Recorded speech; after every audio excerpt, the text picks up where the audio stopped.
पंख फैला उड़ चल आसमान तक, तेरी दुनिया और भी है उच्च जहान तक, बुलंद इरादे सब कुछ बदल सकता है, तू झोंका है हवा का आगे निकल सकता है। हेलो एवरीवन, प्यारे विद्यार्थियों नमस्कार, स्वागत है आप सभी का आपके अपने यूट्यूब चैनल स्टडी वेंटर्स में। जो भी विद्यार्थी बीएसटीसी एग्ज़ाम 2024 की तैयारी कर रहे हैं, ये क्लास उन्हीं सभी के लिए काफ़ी महत्वपूर्ण वेरी वेरी इंपॉर्टेंट रहने वाली है।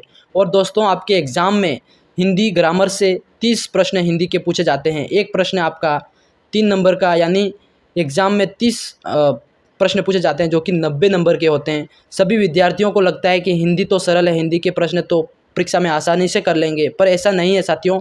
आज के इस वीडियो में हम पढ़ेंगे हिंदी के क्वेश्चन सरल आते हैं या कठिन, हिंदी से कैसे कैसे प्रश्न पूछे जाते हैं, आप सभी की हिंदी की तैयारी कैसे चल रही है बीएसटीसी एग्जाम के लिए, या सभी जानेंगे आज के इस वीडियो में। दोस्तों, क्लास मोस्ट इंपॉर्टेंट रहने वाली है। हिंदी के जितने भी मोस्ट इंपॉर्टेंट क्वेश्चन हैं, आज उन्हीं के ऊपर अपन चर्चा करने वाले हैं। तो क्लास को ध्यान से पूरा देखना। लास्ट में कमेंट सेक्शन में अपना कमेंट जरूर करना कि आपके कितने प्रश्न सही होते हैं। अगर आपको डिटेल नोट्स चाहिए तो टेलीग्राम चैनल को ज्वाइन कर सकते हो। टेलीग्राम चैनल को ज्वाइन करने के लिए वीडियो की डिस्क्रिप्शन में लिंक दे रखी है, वहाँ से ज्वाइन कर सकते हो। चैनल पर नए है तो चैनल को सब्सक्राइब करना, ठीक है। आज का पहला क्वेश्चन आपको स्क्रीन पर देख रहा होगा, पूछा गया है आपसे, काफ़ी महत्वपूर्ण प्रश्न है दोस्तों। देखो, पूछा गया है अपेक्षा शब्द में कौन सी संधि है। काफ़ी महत्वपूर्ण प्रश्न है, पूछा गया है अपेक्षा शब्द में कौन सी संधि है। जी, सभी विद्यार्थी कमेंट करेंगे, कमेंट में साथ साथ में आपका आंसर भी देते रहना। देखो, अपेक्षा शब्द में कौन सी संधि है, संधि के बारे में पढ़ा होगा आपने। देखो, इसमें बता रहा है दीर्घ संधि, वृद्धि संधि, गुण संधि और व्यंजन संधि।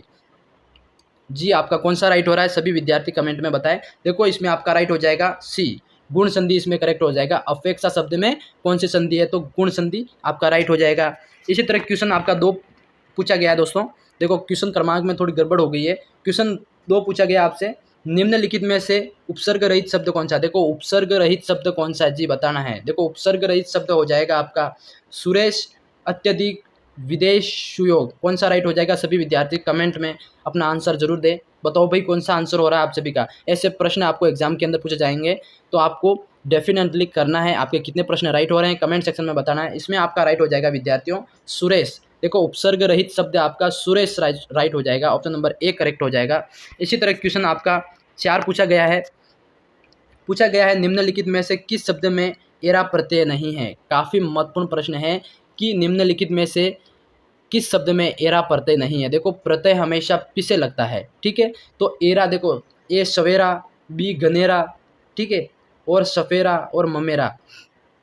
ऐसा कौन सा शब्द है जिसके अंदर एरा प्रत्यय नहीं लगा है, वो बताना है। जी, इसमें आपका राइट हो जाएगा सवेरा। सवेरा जो शब्द लिखा है इसके अंदर एरा प्रत्यय नहीं यूज हुआ है, ठीक है। तो आपका राइट हो जाएगा ए।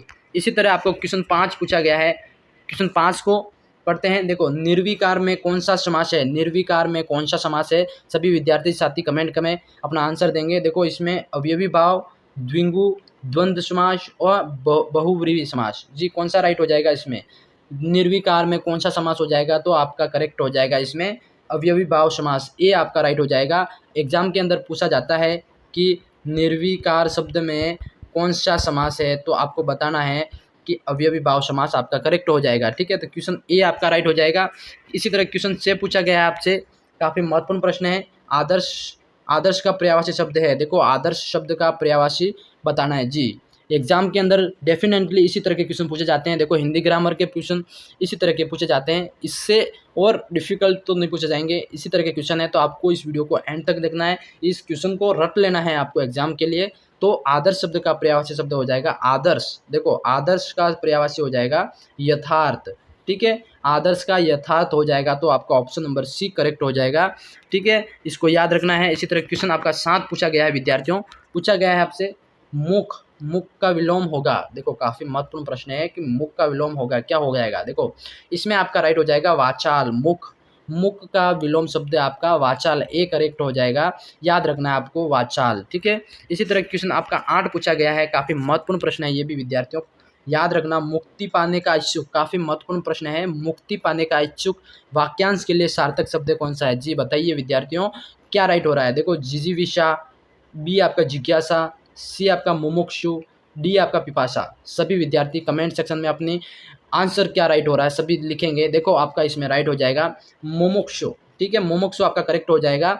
मुक्ति पाने का इच्छुक क्या कहलाएगा, उसके लिए सार्थक शब्द आपका क्या रहेगा, तो सार्थक शब्द आपका राइट रहेगा विद्यार्थियों मुमुक्षु। मुमुक्षु मतलब मुक्ति पाने का इच्छुक, इसका सार्थक शब्द हो जाएगा। इसी तरह क्वेश्चन आपका 9 पूछा गया है, ये भी काफी महत्वपूर्ण प्रश्न है। पूछा गया है निम्न में से देशज शब्द कौन सा। देखो निम्न में से आपके सामने 4 शब्द दे रखे हैं, इसमें से देशज शब्द कौन सा है वो बताना है जी। वत्स, नारियल, रेवड़ और पछतावा। जी इसमें से कौन सा देशज शब्द है जो देशी अपने देश में यूज़ किया जाता है, तो वो आपका रेवड़। ठीक है, रेवड़ शब्द देशज शब्द है, इसको आपको याद रखना है। तो देशज शब्द की बात आए, ऐसा क्वेश्चन पूछा जाए आपसे तो बताना रेवड़ आपका करेक्ट हो जाएगा। क्वेश्चन 10 पूछा गया है, काफी महत्वपूर्ण प्रश्न है विद्यार्थियों। ये भी देखो पूछा गया है सर्वनाम से बनी भाववाचक संज्ञा है। देखो काफी महत्वपूर्ण प्रश्न है, वेरी वेरी इंपॉर्टेंट प्रश्न है। एक बार क्लास को सभी विद्यार्थी शेयर कर देंगे, अपने दोस्तों में आगे से आगे भेज दो ताकि सबको इस क्लास का बेनिफिट मिल सके। देखो सर्वनाम से बनी भाववाचक संज्ञा अपनापन। देखो सर्वनाम शब्द से बनी भाववाचक संज्ञा कौन सी हो जाएगी, तो अपनापन में एक भाववाचक संज्ञा है, तो आपका करेक्ट ए राइट हो जाएगा अपनापन। ठीक है, इसी तरह आपका क्वेश्चन 11 पूछा गया है विद्यार्थियों। क्वेश्चन पूछा गया है पुरुषवाचक सर्वनाम में कितने भेद होते हैं। पुरुषवाचक सर्वनाम आपने पढ़ा होगा, सर्वनाम कितने प्रकार के होते हैं, जिसमें पुरुषवाचक सर्वनाम के कितने भेद होते हैं जी। पुरुषवाचक शब्द सर्वनाम के कितने भेद होते हैं, तो ऑप्शन नंबर ए आपका राइट हो जाएगा 3। पुरुषवाचक सर्वनाम के 3 होते हैं, तो आपका करेक्ट 3 राइट हो जाएगा। ए आपको याद रखना है। और कौन कौन से हैं, देखो आपकी तैयारी किस तरह से चल रही है ये आप इसमें बताना मुझे कमेंट सेक्शन में कि आपके पुरुषवाचक सर्वनाम में कितने भेद होते हैं और कौन कौन से होते हैं। कितने होते हैं वो आंसर में बता दिया मैंने, 3 होते हैं, पर कौन कौन से उनके नाम कमेंट सेक्शन में ज़रूर लिखना। आपको कितना याद है मैं देखना चाहता हूँ। ठीक है, इसी तरह क्वेश्चन आपका 12 पूछा गया है, काफ़ी महत्वपूर्ण प्रश्न है विद्यार्थियों। ये भी देखो गर्म दूध पीना लाभदायक होता है, काफ़ी महत्वपूर्ण प्रश्न पूछा गया है कि गर्म दूध पीना लाभदायक होता है, इसमें कौन सा विशेषण है, काफ़ी महत्वपूर्ण प्रश्न है। ये भी देखो पूछा गया है कि गर्म दूध पीना मतलब लाभदायक होता है, जी बिल्कुल लाभदायक होता है। इसमें कौन सा विशेषण शब्द है वो बताना है, कौन सा विशेषण है, तो इसमें गुणवाचक, क्या गुणवाचक लाभदायक पूछा गया है कि दूध पीना लाभदायक है, तो ये गुण की बात हो रही है ना, तो इसमें आपका गुणवाचक विशेषण करेक्ट हो जाएगा। आपको बताना है, पूछा जाए ऐसा प्रश्न है तो गुणवाचक विशेषण आपका करेक्ट हो जाएगा, ऑप्शन नंबर बी राइट हो जाएगा। इसी तरह क्वेश्चन आपका 13 पूछा गया विद्यार्थियों, बताना है आपको, ये भी काफ़ी महत्वपूर्ण प्रश्न है। पूछा गया आपसे, देखो जिस वाक्य में क्रिया का सीधा फल कर्म पर पड़े उसे क्या कहते हैं। काफ़ी महत्वपूर्ण प्रश्न है, वेरी वेरी इंपॉर्टेंट प्रश्न है दोस्तों, इसको कॉपी में नोट कर लेना आप, ऐसे प्रश्न आपको डेफिनेटली पूछे जाएंगे। देखो जिस वाक्य में क्रिया का सीधा फल कर्म के ऊपर पड़ता है उसे क्या कहते हैं, उसको कहते हैं सकर्म क्रिया। जी सकर्म क्रिया आपका राइट हो जाएगा, सीधा कर्म के ऊपर पड़े उसको सकर्म क्रिया कहते हैं। ठीक है, ये सब वाक्य जिसके अंदर सीधा फल, जिसका सीधा परिणाम कर्म के ऊपर पड़ रहा है, तो वो आपका करेक्ट क्या हो जाएगा, सकर्म क्रिया करेक्ट हो जाएगा। ठीक है, इसी तरह आपका क्वेश्चन 14 पूछा गया है, ये भी काफ़ी महत्वपूर्ण प्रश्न है विद्यार्थियों। पूछा गया है राकेश द्वारा पत्र लिखा गया, यह उदाहरण किस वाच्य का है। काफ़ी महत्वपूर्ण प्रश्न है कि राकेश द्वारा पत्र लिखा गया, जी यह उदाहरण किस वाच्य का है। वाच्य का प्रश्न पूछा है, तो वाच्य का हो जाएगा आपका कर्म वाच्य, जिसमें राकेश के द्वारा पत्र लिखा गया मतलब इसमें लिखा गया है, तो कर्म वाच्य आपका करेक्ट हो जाएगा, सी आपका राइट हो जाएगा कि राकेश द्वारा पत्र लिखा गया उसमें उदाहरण किस वाच्य का है, तो ये कर्म वाच्य राइट हो जाएगा। ठीक है, इसी तरह सारे क्वेश्चन आपको एग्जाम में सोल्व करने हैं और प्रश्न को देख के घबराना नहीं है, बताना है। अगला प्रश्न पूछा गया है, वह अपने मित्र के लिए पत्र लिखता होगा। देखो प्रश्न 15 पूछा गया है, अपने मित्र के लिए पत्र लिखता होगा, उक्त वाक्य किस काल से संबंधित है। काफ़ी महत्वपूर्ण प्रश्न है कि वह पत्र लिखता होगा मतलब ये किस काल से संबंधित है, तो ये संदिग्ध वर्तमान, देखो लिख रहा है अभी मतलब अनुमान लगा रहा है कि लिख रहा होगा, तो ये संदिग्ध वर्तमान में आता है, तो आपका बी करेक्ट हो जाएगा विद्यार्थियों, बी आपको राइट करके आना है। ठीक है, इसी तरह क्वेश्चन आपका 16 पूछा जाए, एग्जाम के अंदर पूछा जाए कि रेखांकित का कारक बताइए, मेंढक को पत्थर से मत मारो। देखो रेखांकित जो शब्द बताया गया है कि मेंढक को पत्थर से मत मारो, जी ये वाला, तो इसमें जो कारक कौन सा वो बताओ। मेंढक को, कर्ता ने, कर्म को, तो इसमें आपका करण को ये हो जाएगा करण कारक। ठीक है, करण कारक रेखांकित शब्द में जो कारक कौन सा है, तो करण काके की, पत्थर को देखो करण से, मेंढक को कर्ता ने, कर्म को करण से, तो यहाँ पे राइट हुआ दोस्तों से, देख ठीक है, तो करण से देखो देखना यहाँ पे करण से तो अगर आपने कारक का टॉपिक पढ़ा है तो उसमें बताया कर्ता ने कर्म को करण से संप्रदान का के लिए अपादान का के की, तो ऐसे कारक का एक पूरा फॉर्मूला होता है याद करने का। तो उसमें पूछा गया है कि मेंढक को पत्थर से मत मारो। देखो शब्द के अंदर कारक यूज हुआ है, तो कौन सा कारक यूज हुआ है, तो करण कारक यूज हुआ है, तो करण कारक आपका सी करेक्ट हो जाएगा। तो इसी तरह क्वेश्चन को आपको करेक्ट करना है, ठीक है। अगला प्रश्न 17 पूछा गया है। प्रश्न पूछा गया है आपसे, ध्यान से पढ़ना प्रश्न एग्जाम के लिए। और एक तो आपके सारे प्रश्न राइट हो सकते हैं, इतनी कठिन भी नहीं है हिंदी, पर आप प्रश्न को ध्यान से नहीं पढ़ते हो, बिना ध्यान से पढ़े, और एग्ज़ाम में प्रश्न को आप गलत करके आते हो तो आपको नंबर कट जाता है। दोस्तों इसमें अगर आप 30 प्रश्न आपसे पूछे जाते हैं, उसमें से आप अगर 20 प्रश्न भी राइट करते हो तो आपका एक अच्छा खासा BSTC के अंदर स्कोर बन सकता है। तो आपको ये गलती कभी नहीं करनी है। अगर आपको 30 क्वेश्चन नहीं आ रहे हैं तो भी एक बार आप प्रश्न को ध्यान से पढ़ना, एक बार 2 बार उसको अच्छे से दिमाग में बैठा के पढ़ना और करना, तो ताकि आपका प्रश्न गलत हो तो भी राइट हो जाए, ठीक है। क्वेश्चन पूछा गया है आपसे, पूछा गया है निम्नलिखित में से कौन सा शब्द निपात का उदाहरण नहीं है। काफ़ी महत्वपूर्ण प्रश्न है विद्यार्थियों कि कौन सा शब्द निपात का उदाहरण नहीं है। जी बताना है निपात, ये आपका डी राइट हो जाएगा। निपात का उदाहरण में राइट हो जाएगा, डी करेक्ट हो जाएगा कि निपात का उदाहरण नहीं है तो मैं, ठीक है। इसी तरह क्वेश्चन आपका 18 पूछा गया है विद्यार्थियों, ये भी काफ़ी महत्वपूर्ण प्रश्न है। पूछा गया है, देखो पूछा क्या गया है, देखो क्वेश्चन 18 पूछा गया है। ये कोष्टक देख रहा होगा आपको, कोष्टक के अंदर लिखा गया है, देखो ये और ये कोष्टक के अंदर ये सा चिन्ह बनाया गया है। तो कोष्टक में दिया गया चिन्ह किसका है, देखो इस चिन्ह को क्या बोलते हैं। इसके अंदर जैसे मैंने यहाँ लगा दिया क, तो क के साथ इधर भी और इधर भी ये चिन्ह लगा हुआ है, तो इस चिन्ह को क्या कहते हैं और ये किसका चिन्ह है, ये बताना है। जी ये आपका राइट हो जाएगा विद्यार्थियों, उद्धरण चिन्ह, उद्धरण चिन्ह बोलते हैं इसको, आपका बी राइट हो जाएगा, उद्धरण चिन्ह बोलते हैं, ठीक है। ये किसी वाक्य को, एक पॉइंट को दर्शाता है। जो वाक्य, एक पूरा वाक्य लिखा हुआ है, इसके अंदर एक विशेष शब्द होता है, विशेष पॉइंट होता है, उसको दर्शाता है, तो इसको उद्धरण चिन्ह बोलते हैं, ठीक है। उद्धरण चिन्ह, तो बी आपका राइट हो जाएगा। कोष्टक में दिया गया चिन्ह उद्धरण चिन्ह है। ये आपको कोष्टक के क्वेश्चन पूछे जाते हैं तो बहुत ध्यान से सोच समझ कर करने हैं, ठीक है। क्वेश्चन आपका 19 पूछा गया है। पूछा गया है आपसे, निम्नलिखित में से कौन सा शब्द शुद्ध है। देखो सॉरी, निम्नलिखित में से कौन सा शब्द शुद्ध है, शुद्ध की बात हो रही है यहाँ पे। तो शुद्ध शब्द कौन सा है जी, इसमें सांसारिक, संसारिक, सांसरिक, संसरिक। देखो अपन सांसारिक शब्द को कैसे लिखते हैं, सांसारिक शब्द को अपन ऐसे लिखते हैं, देख सा, और यहाँ पे बिंदु आएगी सांसारिक। तो सांसारिक शब्द को सारे विद्यार्थी ऐसे लिखते होंगे, सांसारिक शब्द को ऐसे लिखते हैं। तो इसमें आपका करेक्ट राइट कौन सा हो जाएगा, शुद्ध शब्द पूछा आपसे तो आपका राइट हो जाएगा सांसारिक, ए करेक्ट हो जाएगा विद्यार्थियों। तो ये थोड़ा दिमाग लगाने वाली बात होती है उसमें, तो आपको ऐसे प्रश्न भी पूछे जाते हैं एग्जाम के अंदर, तो आपको थोड़ा सोच समझ कर करना होता है, ठीक है। क्वेश्चन आपका 20 पूछा गया है, यह चित्र बड़ा सुंदर है। देखो प्रश्न पूछा गया है, यह चित्र बड़ा सुंदर है, इस वाक्य में किस तरह की अशुद्धि है। काफ़ी महत्वपूर्ण प्रश्न है विद्यार्थियों कि सुंदर सबसे, ये चित्र बड़ा सुंदर है, इस वाक्य में एक अशुद्धि यूज हुई है। अशुद्धि मतलब उसमें शुद्ध तरह से वाक्य लिखा नहीं गया, तो वो बताना है कौन सी अशुद्धि हो जाएगी। तो इसमें विशेषण संबंधित अशुद्धि यूज हुई है, ठीक है। तो ए आपका करेक्ट हो जाएगा। विशेषण संबंधित अशुद्धि कैसे, देखो यह चित्र बड़ा सुंदर है, बड़ा सुंदर है, इस वाक्य में किस तरह की अशुद्धि है, तो ये आपको याद रखना है, विशेषण संबंधित अशुद्धि, ठीक है। इसी तरह के क्वेश्चन आते हैं एग्जाम के अंदर और काफ़ी महत्वपूर्ण प्रश्न है, इसको ऐसे राइट करना है, ठीक है। क्वेश्चन आपका 21 पूछा गया है विद्यार्थियों। पूछा गया है, पानी पानी होना मुहावरे का अर्थ है। देखो पानी पानी होना मतलब बिल्कुल पानी पानी होना, मुहावरे का अर्थ क्या हो जाएगा जी, पानी पानी होना मुहावरे का अर्थ हो जाएगा विद्यार्थियों। देखो पानी पानी होना मुहावरे का अर्थ देखो हो जाएगा, चोरी पकड़ी जाने पर वह पानी पानी हो गया। तो इसको उदाहरण सहित बताया गया है कि पानी पानी मतलब शर्म से लज्जित हो जाना। लज्जित हो जाना मतलब शर्मनाक हो जाना, मुंह दिखाने लायक नहीं रह जाना।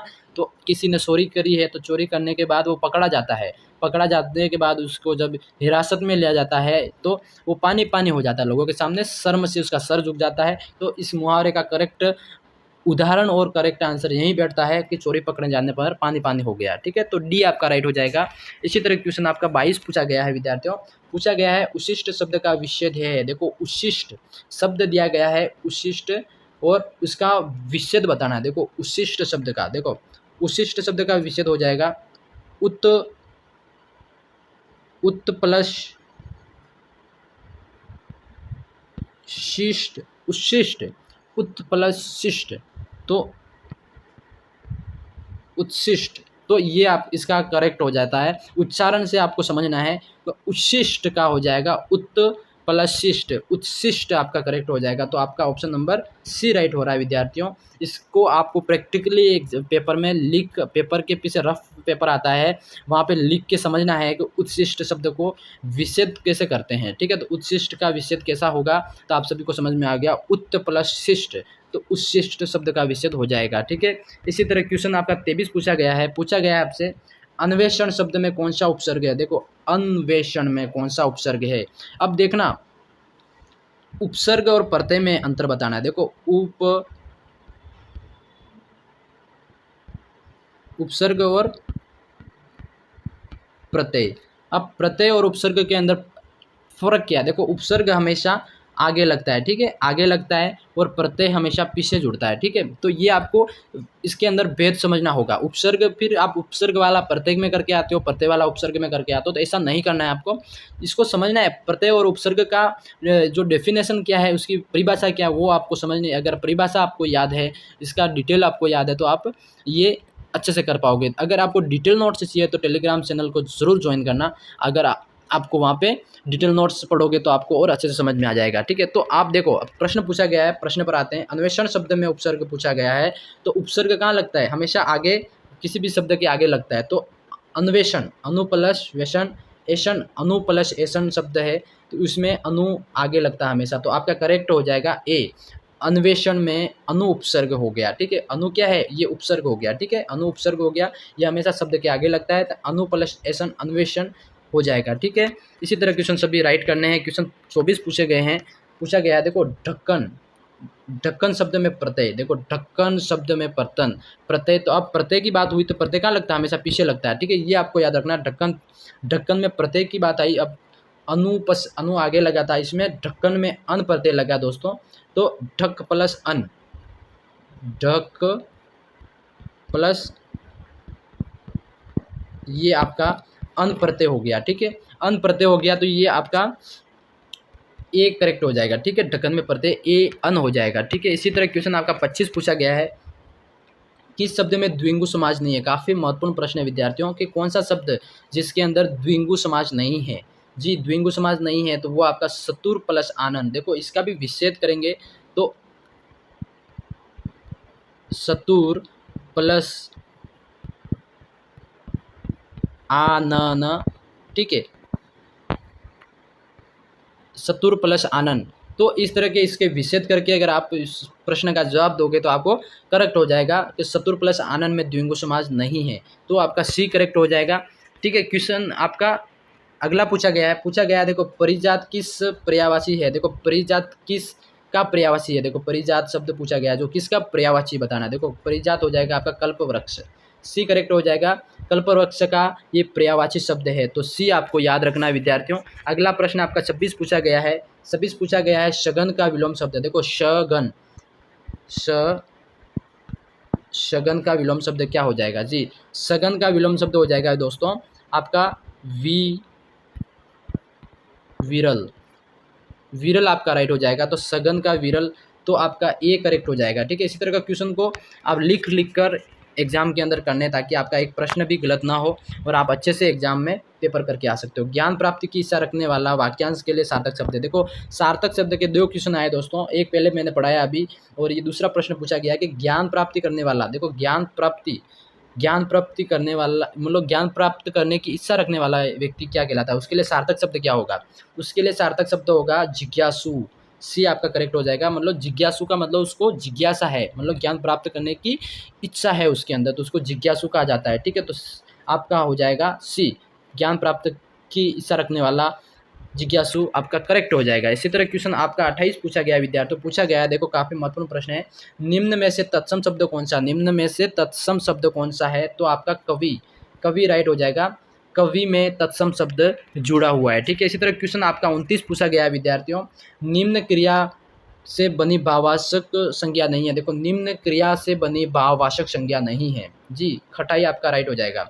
सी डी करेक्ट हो जाएगा, खटाई कटाई के अंदर भाववाचक संज्ञा नहीं है। इसी तरह क्वेश्चन आपका 30 और लास्ट क्वेश्चन पूछा गया है विद्यार्थियों, किस वाक्य में मध्यम पुरुष का सर्वनाम प्रयुक्त हुआ है। देखो ऐसा कौन सा वाक्य है जिसमें मध्यम पुरुष का सर्वनाम प्रयुक्त हुआ है। जी देखो इसमें राइट हो जाएगा, आप गांव से कब आए। जी आप गांव से कब आए, ये इसमें आपका मध्यम पुरुष सर्वनाम प्रयुक्त हुआ है। तो इसमें प्रश्नों को ध्यान से पढ़ना है, ध्यान से आपको एग्जाम में लिखना है और ध्यान से ओमार शीट को भरना है। तो इसी तरह से क्वेश्चन सोल्व करना। ये वीडियो कैसा लगा आपको कमेंट सेक्शन में जरूर बताना। मिलता हूँ किसी नेक्स्ट वीडियो में, तब तक के लिए जय हिंद जय भारत दोस्तों।